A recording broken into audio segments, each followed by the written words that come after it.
The sky over the village had turned the color of a deep bruise, purple and heavy with the promise of rain. Cale heard the wind first, a low moan that whistled through the chinks in his stone forge.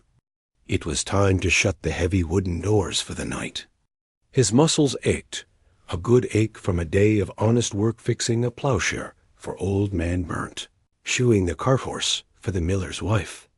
This was his world, the heat of the coals, the ring of his hammer, the solid, useful things he made and mended.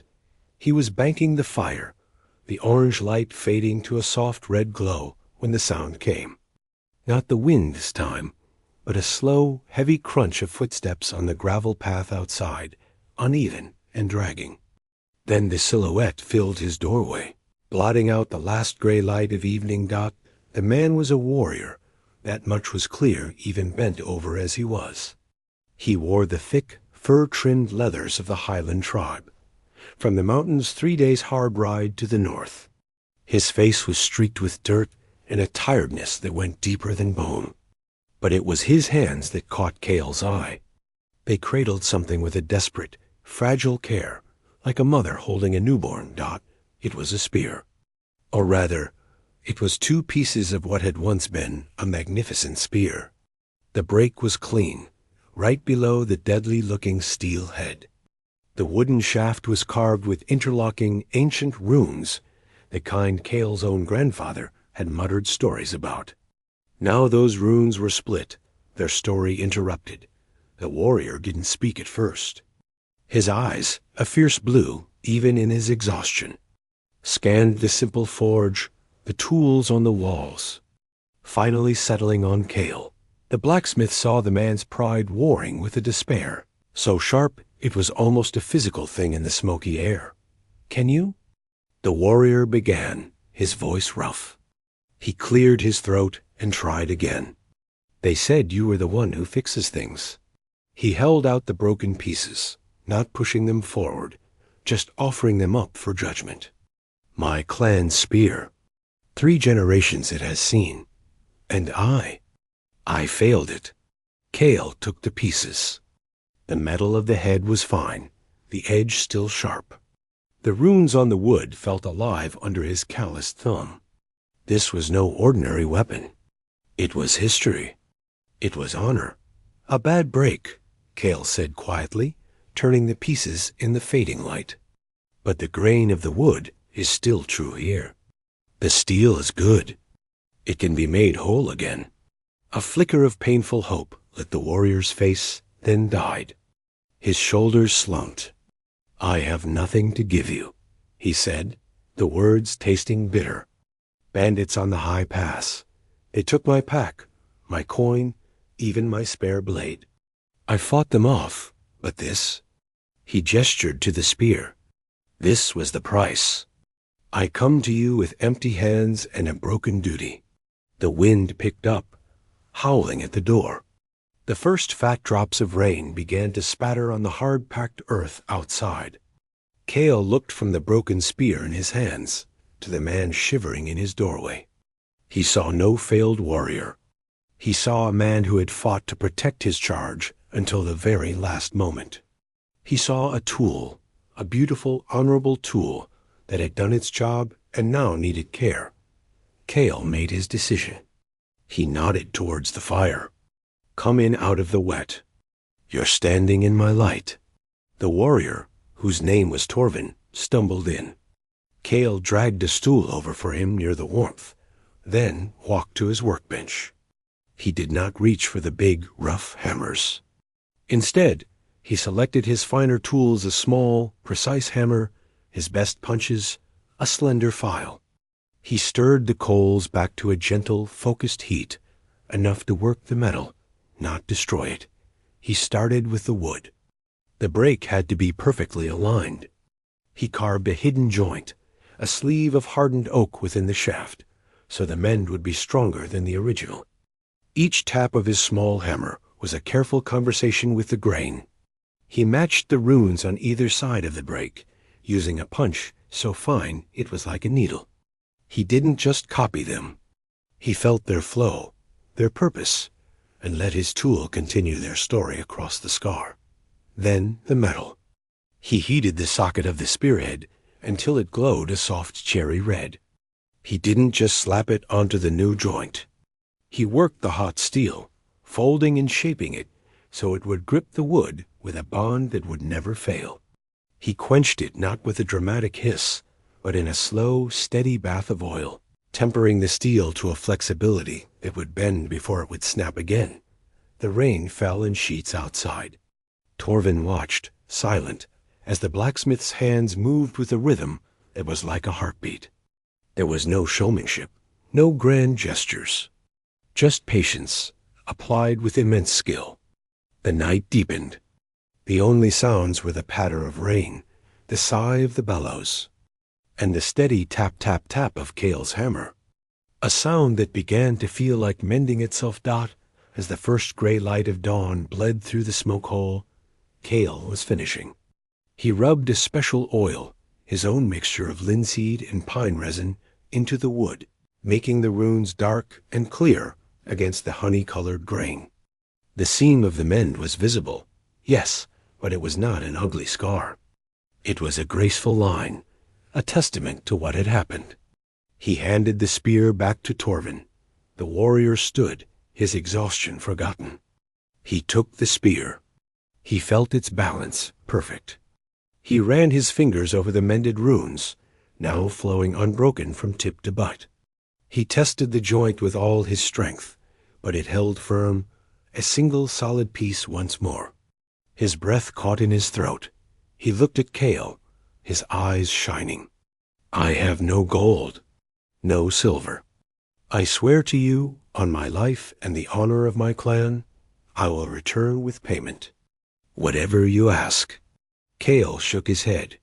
He was tired now, the long night settling into his bones. He wiped his sooty hands on his apron. "You asked me to fix a broken thing," he said, his voice soft. "I am a blacksmith. That is my work. A tool of honor shouldn't be thrown away just because its keeper had a hard day. That's payment enough." Torvin stood there, the weight of the restored spear in his hands heavier than any debt. He could not find words for the feeling in his chest, a mix of awe, gratitude, and a profound, humbling respect. He did the only thing that felt right. He placed the butt of the spear on the floor and knelt, not as a servant to a master, but as one man honoring another's profound gift. "And my life is your debt," Torvin said, his voice thick. "My spear will remember its mender. And so will I." He turned and walked out into the clean, washed morning. Cale watched him go, then turned back to his cold forge. He had a long day of regular work ahead. He thought no more of it. It was just a job. A good one? He had fixed what was broken. That was all. The journey back to the high crags was a different one for Torvin. The weight in his heart was gone, replaced by the solid, sure weight of the spear on his back. He felt the eyes of other travelers on the road, noticing the fine weapon, the runes that seemed to catch the light just so. But he paid them no mind. His thoughts were back in that smoky, warm forge, with the quiet tap-tap-tap of the blacksmith's hammer. When he finally reached the gathering of the 7 tribes, the air was thick with a different kind of smoke, the smoke of tension. The great meeting circle, set in a wide meadow beneath the mountains, was a storm of noise and color. Each tribe had its own section, its own banners snapping in the wind. The Riverstone folk with their green and silver, the Marshwalkers in their deep blues, his own Highlanders in gray and fur. Men were shouting, their faces red. Elders were shaking their heads. The talk was of borders, of stolen cattle, of fishing rights in the shared rivers. It was the same old song, and everyone was singing it louder and angrier this time. Torvin pushed through the crowds towards the Highland tents. He saw his chieftain, a broad man with a beard like a thicket of black thorn, standing toe-to-toe with the chief of the Sunfield tribe. Their voices were like grinding stones. "Your herds trampled our seedling fields. The Sunfield chief barked. Your hunters poach at our sacred forests. His own chieftain roared back. It was about to get worse. Torvin knew the signs. Hands were drifting towards knife hilts. This was why he had been sent to fetch the clan spear to show strength, to remind others of the Highlands' long history. He had returned with it whole, but he felt no desire to wave it in a face. Not after what he had seen. His chieftain spotted him. The man's angry eyes dropped to the spear, and a flicker of satisfaction crossed his face. Torvin! You have it. Good. Now these Sunfield sun-bleachers will see what true craftsmanship looks like. Maybe it will remind them to stay on their own side of the hill. The chieftain reached for the spear, expecting Torvin to hand it over like a weapon to be brandished. But Torvin did not move to give it. Instead, he did something that made the two arguing chiefs fall silent. He planted the butt of the spear firmly into the soft earth between them. The carved runes stood out clearly against the dark wood. The spear is whole. Chieftain, Torvin said, his voice carrying over the sudden quiet. But not by my hand. He told the story then. Not as a warrior's tale of bandits in battle, but as a simple telling. He spoke of the empty road, the shame of having nothing, of stumbling into a foreign village as the storm broke. He described the blacksmith's shop, not as a place of magic, but as a place of honest heat and hard work. He told them how the man had asked for no story, demanded no promise, but had simply seen a broken thing that needed fixing. He worked through the night, Torvin said, his hand resting on the mended joint. He matched the runes, not for coin, not because I was a Highlander, but because the spear itself, it deserved to be whole. He said, a tool of honor shouldn't be thrown away just because its keeper had a hard day. The words landed in the middle of the angry gathering with a strange power. They were so simple, so out of place among the boasts and the threats. The Sunfield chief, who had been puffing up for another shout, let his breath out slowly. He was a practical man, a farmer. He understood the value of a tool and the deeper value of a craftsman who respected his work. A murmur rippled out from the two chiefs, through their warriors, and into the wider circle. The story was too human, too bare, to ignore.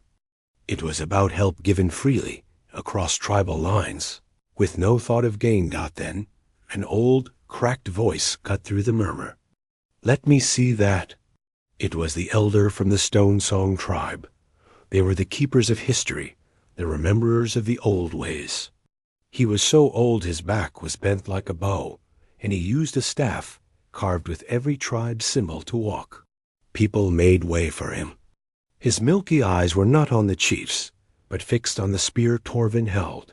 The elder reached out a trembling, spotted hand. He did not touch the sharp head or the strong shaft. His fingers went straight to the mended place, tracing the line where the new wood met the old, where the runes flowed across the seam. He felt them like a man reading a message in the dark. His breath hitched. He looked up, his old eyes suddenly sharp and clear, moving from Torvin's earnest face to the confused faces of the 7 chieftains, who had all drifted closer, drawn by the strange silence. The fire was banked, the elder whispered. Then his voice grew stronger, filled with a wonder that had not been heard in that circle for many lifetimes. The fire was banked, and the rain fell outside. He worked through the night, with a heart asking nothing. Torvin nodded, stunned. Yes, how did you? The elder did not answer him directly. He turned to the gathered chiefs, his staff thumping the earth for attention. Do you hear? The fire banked. The rain falling. The mending done in the quiet dark, for no eye to see but the storms. He pointed his bony finger at the spear. This is not just a repair. This is the sign, the prophecy of the mend. The words hung in the air. Some of the younger warriors looked baffled, but the older ones, the chiefs and their advisors, their faces changed. It was a story from childhood, a fireside tale told by grandparents. A myth. The legend says, the elder cried, his voice gaining the rhythm of a chant. When the guardian's key is broken by discord, it will be made whole, not by a king's command or a warrior's might, but by a quiet hand that seeks no reward. The mending itself becomes the key, the act of unconditional repair. It is the call, and the seven must answer to witness the bond made visible, or be broken forever by their own pride. He looked around at the circle of faces, now united in shock. We have been fighting over the crumbs from the table, while the one who set the feast sits forgotten. The mender is among us. And the spear? The spear is the proof. It has been touched by the truth of the old words. We must go to him, all of us, not with anger, but with a question. We must ask him to witness. A deep silence followed, heavier than all the shouting that had come before. The chief of the Highlands looked at his spear, no longer just a weapon, but a symbol he did not fully understand. The chief of the Sunfields looked at his rival, not with anger now, but with a shared, dawning realization. The petty arguments of land and grain seemed to shrink, to become small and foolish before this old, simple story that had just walked in and sat down by their fire. One by one, without another word of debate, the seven chieftains nodded. The decision was made in that quiet. They would go. The silence in the great meadow did not last. It broke into a wave of sound, not shouting now, but a deep, buzzing hum of hundreds of voices all talking at once. The story leaped from person to person like a spark in dry grass. A blacksmith? A mended spear? The old prophecy? It seemed too strange to be true, and yet the elder from the Stone Song tribe was standing there, his old face fierce with certainty, and the warrior Torving held the proof in his hands for all to see. The seven chiefs moved away from the crowd, gathering in the chieftain's tent of the Highland tribe. The air inside was thick with the smell of wool and smoked meat. They sat on rough-hewn stools, a circle of powerful men who, just moments before, had been ready to trade insults and maybe blows. The Sunfield chief spoke first, rubbing his forehead. A prophecy. Stories for children around the winter fire. And we are to drop a blood feud over a tale? The Marshwalker chief, a quiet man with eyes that missed nothing, nodded slowly. Perhaps. But the child's tale walked into our camp today. I saw the spear. I saw the mend. That is no ordinary craft. And the warrior's story. It has the ring of plain truth. No boasts, no glory. Just a kindness. But the mender? Said the Cliffhawk chief, her voice sharp. We are to follow some village McAlsmith? My people will laugh. They will say the Highland frost has finally crept into our brains. It was the old Stone Song elder who had followed them in. He stood by the tent flap, listening. Now he spoke, his voice soft but clear. You do not follow the man. You follow the meaning. For generations we have sung the old songs but forgotten the tune. We fought over whose song was loudest. The legend never spoke of a king. It spoke of a mender. One who fixes what is broken without asking, who does this belong to?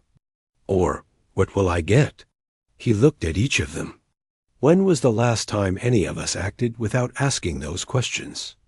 His words hung in the smoky air. The Riverstone chief, whose people shared Cale's village, shifted uncomfortably. I know this smith. Cale, he is a good man. Quiet, his work is strong. But a bringer of unity? He fixes plows and hinges. And spears, Torvin said quietly from where he stood by the entrance. He had been invited, for he carried the key. He fixed my honor when it was broken alongside the wood. He saw the spear, not the tribe. The high chieftain, the oldest of them all, a man whose scarred face was like a map of long wars, finally stirred. He had been silent, his eyes closed as if listening to a distant sound. "That is the point," he rumbled.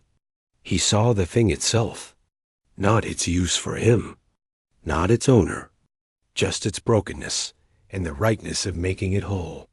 He opened his eyes, and they were clear. We are the broken thing.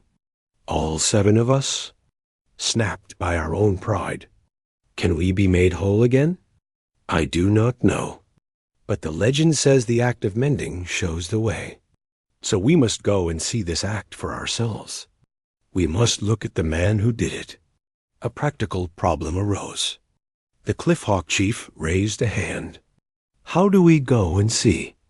Do we march 7 war bands to this man's doorstep? We would terrify him and his whole village. That is not seeking meaning. That is a threat. They talked late into the night, the mood slowly changing. The argument was no longer about if they would go, but how. It was a strange thing to plan a journey not for war or trade, but for witness. They decided they would travel not as armies, but as chiefs. Each would bring only a small honor guard, enough for safety on the road, but not for show of force. They would leave their banners furled. They would go not to demand, but to ask. As they broke to prepare, the elder asked for the spear. Torvin gave it to him carefully. The old man took it to his own tent, where the oldest songs were kept on scraps of leather and in fading memory. He sat with the spear across his knees, his fingers tracing the runes by the light of a single lamp. He hummed old tunes, his eyes half closed. The runes told the spear's history battles won, guardians who had carried it, oaths sworn on its head. And now there was a new line in the story, a line of mending. The elder's assistant, a young man with a keen ear for rhyme, watched. Is it truly the guardian's key from the song, grandfather? The song is not a set of instructions, the elder murmured. It is a mirror. It shows us what we need to see. For a hungry man, the key might be a loaf of bread. For a lonely man, a welcoming hand. For tribes broken by strife. He tapped the mended joint. The key is an act that asks for nothing. It shows a different way to be. Yes, this is the key, because they believe it is. And that belief is making them talk instead of fight. That is magic enough. Back in the main camp, the change was already happening. Warriors who had been glaring across the meadow at breakfast were now sharing water skins at the well, talking in low tones about the blacksmith and the story. The simple, human heart of it, a man helping another man in a storm stripped away the layers of tribe and rivalry. It was a story anyone could understand. Not, at first light, the 7 parties assembled. It was a sight no living person had ever seen. The 7 chiefs, each dressed in the traditional gear of their people, but without their war helms or painted faces, mounted their horses. Behind each, maybe 10 warriors, their weapons sheathed. They formed not separate columns, but one long mixed train. The Highland Riders were next to the Marshwalker Scouts. The Sunfield farmers rode beside the Cliffhawk hunters. They moved slowly, not with the urgent speed of war, but with the steady pace of a shared purpose. People in the villages they passed stopped their work and stared, their mouths open. They saw the chiefs together, talking quietly among themselves, and they could not understand it. Rumors flew ahead of them on the wind. Growing wilder with each telling as they rode, the chiefs began to talk. Not as negotiators, but as men with common troubles. The Riverstone chief spoke of floods damaging the lower fields. The Frost Plain chief nodded, speaking of early snows killing the young calves. The Sunfield chief listened, then offered a type of hardy seed that might survive the Riverstone floods. It was a small thing, just words. But a week ago, such an offer would have been seen as a trick or an insult. Now, it was just one man talking to another about the land they both loved. Torvin rode at the front, the spear strapped to his back. He felt its weight differently now. It was no longer just his clan's treasure. It felt like a needle, stitching the 7 groups behind him together with an invisible thread, pulling them all toward a simple forge at the edge of a village none of them had ever cared about before. He wondered, what Cale was doing right then? Probably working. Heating iron, shaping it, fixing a pot, or sharpening a blade. Living his simple, useful life, completely unaware that the world had turned on the axis of his one quiet night's work. Torvin almost smiled. The blacksmith was going to be more surprised than any of them. The day in the village had begun like any other. The sun rose over the river, turning the water to a sheet of beaten copper. Smoke began to curl from chimneys, and the smell of baking bread mixed with the damp earth. Cale was at his forge early, the familiar clang, clang, clang of his hammer ringing out, steady as a heartbeat. He was working on a new axe head for the woodsman, the metal glowing a cheerful orange as he shaped it. He noticed the quiet first. The usual morning sounds, the chatter of women at the well, the calls of children chasing chickens, the distant thump of the mill, they all seemed to fade, one by one. His hammer fell on a silent downbeat. He paused, listening. Then he heard the new sound. Not one set of footsteps, but a low, steady rumble, like distant thunder coming closer on a clear day. And a jingling, the sound of many harnesses and bits. He straightened up, wiping the sweat from his brow with the back of his arm, and looked down the village path dotted first. He thought it was a trick of the light, a strange moving forest of colors and shapes. Then his eyes began to make sense of it. Horses, dozens of them, and riders dressed in ways he had only heard in stories. He saw the furs of the mountain folk, the tall, plumed helmets of the cliff dwellers, the practical muted greens of the marsh people, the sun-yellow cloaks of the plains riders. They filled the narrow main path, moving slowly, purposefully, towards the center of the village. A cold dread, completely unfamiliar, settled in Cale's stomach. An army, it had to be. But whose? And why here? His mind raced. Had the village broken some unknown law? Was this an attack? His hand tightened on his hammer, but it felt suddenly small and silly, a tool for nails. Not for war. People were spilling out of their homes now, clutching children to their skirts, their faces pale with fear. The village headman, a kindly old fellow who was better at settling arguments over fence lines than dealing with warriors, stood frozen in the middle of the path, his mouth moving but no sound coming out. The procession did not stop in the center. To Cale's utter horror, it turned. It turned off the main path and came down the smaller, packed earth lane that led directly to his forge at the edge of the village. His heart hammered against his ribs.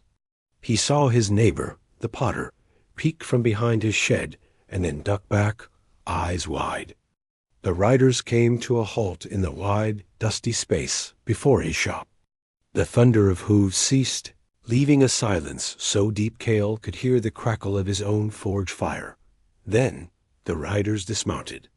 They moved not with violence, but with a grave, respectful slowness. And at the front, Cale saw him the warrior from the storm, Torvin.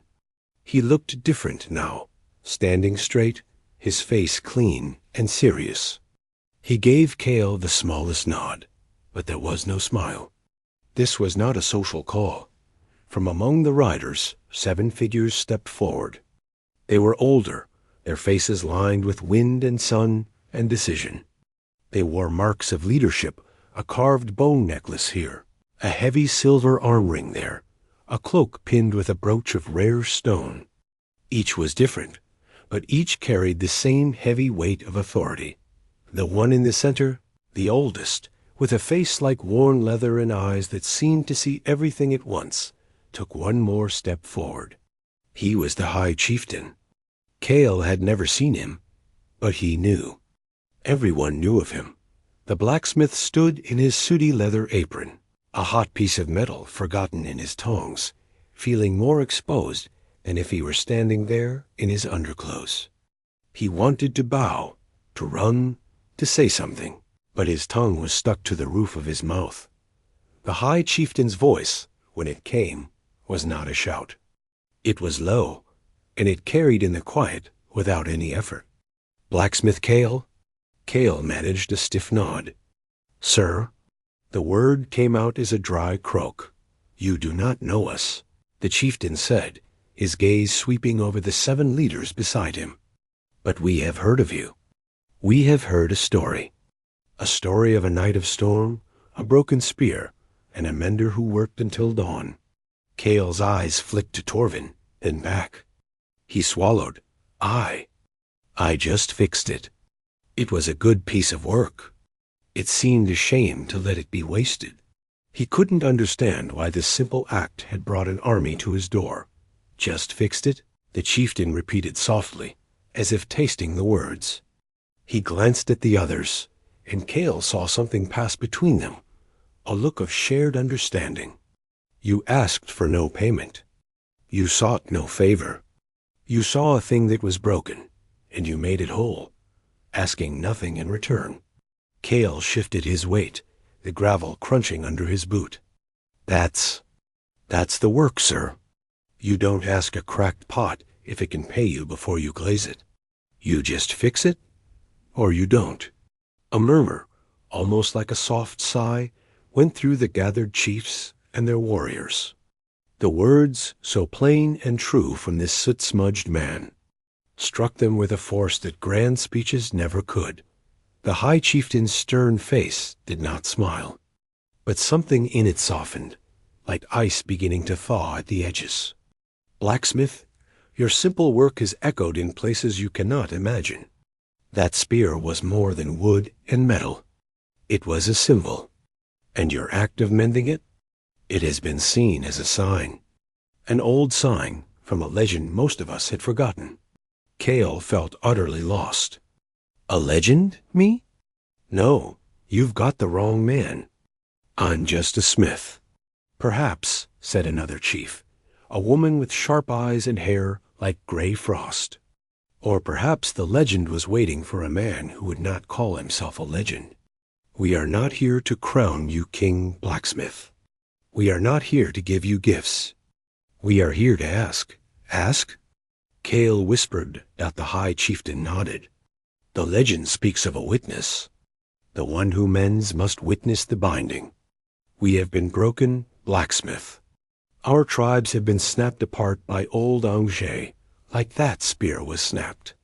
We have come together today, not because of your command, but because of your example. We wish to try to mend what is broken between us.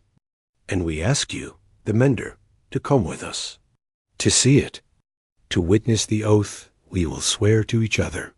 Your act began this. Your presence would complete it."